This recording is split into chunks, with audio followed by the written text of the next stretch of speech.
চিলিতে চলমান অনূর্ধ্ব-20 বিশ্বকাপে দুর্দান্ত পারফরম্যান্স অব্যাহত রেখেছে আর্জেন্টিনা। দিয়েগো প্লাসেন্তের দলটি কোয়ার্টার ফাইনালে মেক্সিকোকে 2-0 গোলে হারিয়ে সেমিফাইনালে জায়গা করে নিয়েছে।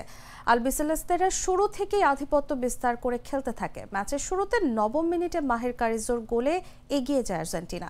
দ্বিতীয়ার্ধের শুরুতে 56 মিনিটে মাতেও সিলভেত্তির নিখুঁত ফিনিশিংয়ে ব্যবধান দ্বিগুণ করে দলটি।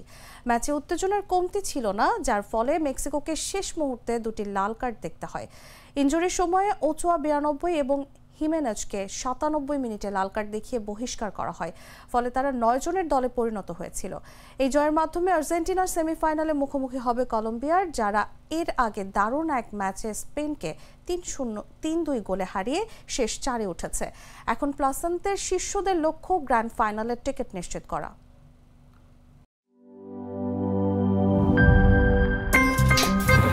আমার একটা স্মার্ট সিদ্ধান্তে 25% গ্যাসের খরচ কমেছে। ভাবছেন কিভাবে?